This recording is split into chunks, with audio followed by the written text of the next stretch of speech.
Bismillahirrahmanirrahim. Assalamualaikum warahmatullahi wabarakatuh. Nama saya Ibnu Fadilah. Di sini saya akan mencoba sedikit membahas tentang fenomenologi dari Edmund Husserl. Sebelumnya kita bahas mengenai biografinya terlebih dahulu. Edmund Husserl lahir pada tahun 1859-1938 di kota kecil di Protsnitz, Moravia. Pada saat itu termasuk pada Kekaisaran Austria-Hungaria, dan sekarang termasuk pada Cekoslovakia. Latar belakang dari fenomenologinya yaitu bertumpu pada dia sangat terpengaruhi oleh gurunya, seorang pendiri fenomenologi yaitu Franz Brentano, yang kemudian belajar filsafat dan mendalaminya. Kita langsung masuk pada pembahasan fenomenologi. Fenomenologi Edmund Husserl merupakan suatu bisa disebut sebagai metode atau cara untuk memperoleh pengetahuan, karena baginya filsafat itu butuh pegangan untuk mencapai pengetahuan. Ya, maka dari itu dia baginya fenomenologi itu merupakan suatu pegangan yang dibutuhkan, karena fenomenologi itu melihat sesuatu atau memperoleh pengetahuan dengan melihat fenomena yang ada, atau dengan kata lain disebut juga bagaimana caranya pengetahuan itu diperoleh dengan cara melihat objeknya itu menampakkan kebenarannya itu menampakkan diri dari objeknya tersebut.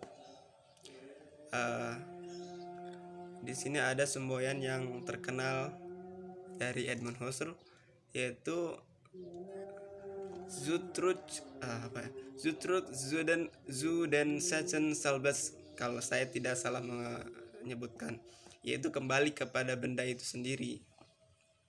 Jadi seolah-olah fenomenologi itu mendorong agar benda itu menampakkan kebenarannya sendiri, seperti itu kurang lebih.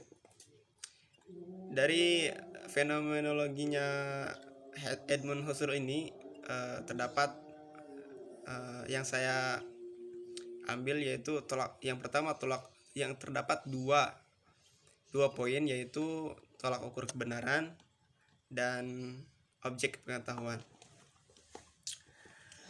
Tolak ukur kebenaran baginya terkandung pada pengetahuan. Bagaimana pengetahuan itu diperoleh, sikap subjektif kita, dan sarana apa yang digunakan untuk memperoleh pengetahuan itu. Yang menjadi tolak ukur kebenarannya adalah intersubjektif, yaitu pengetahuan dianggap benar apabila ada usaha untuk mengeksplorasi sebuah fenomena atau sebuah fenomena dengan secara indera gitu, atau melihat fenomena suatu objek yang nantinya akan menghasilkan suatu interpretasi yang tentunya berbeda-beda. Nah, yang kedua objek pengetahuan. Objek pengetahuan fenomenologi baginya adalah realitas itu sendiri.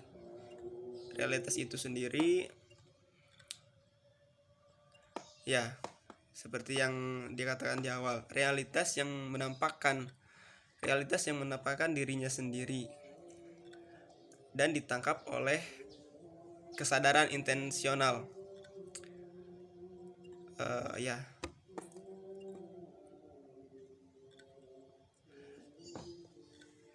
Kesadaran ini bukan hanya ditangkap oleh indera yang 5 itu, tetapi di sini dia mengatakan bahwa kesadaran itu bisa diperoleh dari kesadaran rohani yang pada akhirnya akan menghasilkan pengetahuan yang bersifat intuitif. Ya, seperti itu kurang lebih. Ya, mungkin cukup sekian fenomenologi yang saya bahas, cukup singkat memang, tapi semoga bisa mencapai poin-poinnya itu tersampaikan. Cukup sekian, terima kasih. Assalamualaikum warahmatullahi wabarakatuh.